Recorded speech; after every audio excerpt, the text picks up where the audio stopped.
William Longfield is a much longed-for baby. We did IVF for 3 years and 7 cycles of IVF. I think when we first went into it, I just had the expectation that it would just work. That's it. Getting the phone call that you're pregnant is amazing.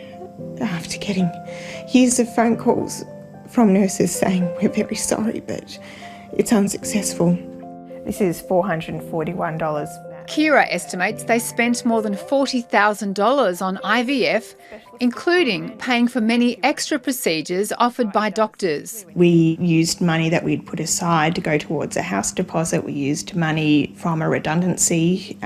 We used money from family. On top of standard IVF, couples can pay thousands of dollars extra for additional treatments doctors say can boost a woman's chances of getting pregnant.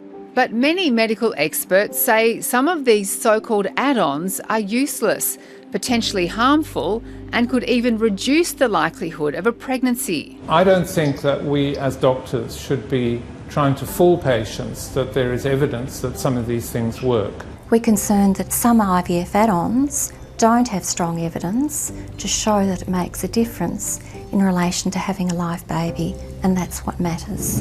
A further development of IVF is that in Australia, 2 out of 3 couples pay for an add-on called ICSI. It's primarily designed for male infertility, where a single sperm is selected and injected into the egg. Melbourne fertility doctor Alex Polyakov ran a study comparing pregnancy rates in couples having ICSI with those having standard IVF, where male infertility wasn't a factor. We didn't get as many embryos, we didn't get as many people pregnant, and we didn't get as many people having babies compared to the group that had just normal IVF. In fact, there was 1 fewer pregnancy in every 15 cycles where ICSI was used. People are desperate and you want to do everything to improve your chances, whether that is rational or not. I would say that we are looking at 12 and 20 eggs from this cycle. Nadine Osborne is midway through her first round of IVF after a number of miscarriages.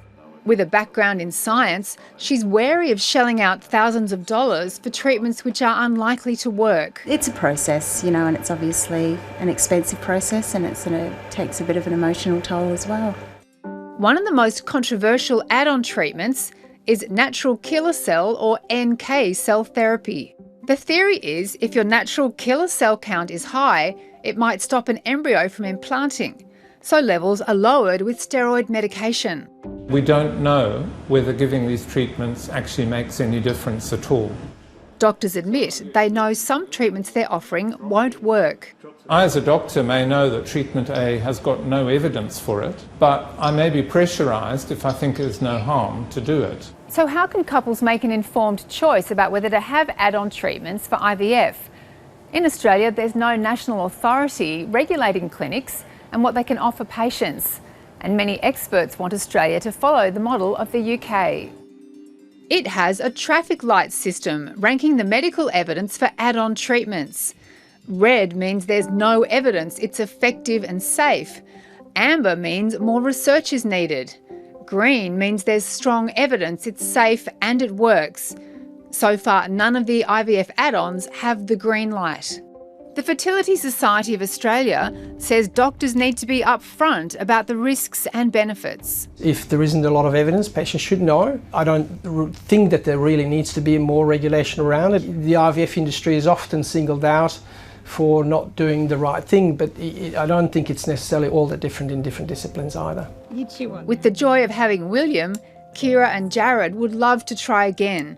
I'm so glad that we continued on, despite our pain. Every day is just such a blessing. Sophie Scott, ABC News. And we're looking into the fertility industry with a special series. If you have a story to share, go to the ABC's website and join the conversation.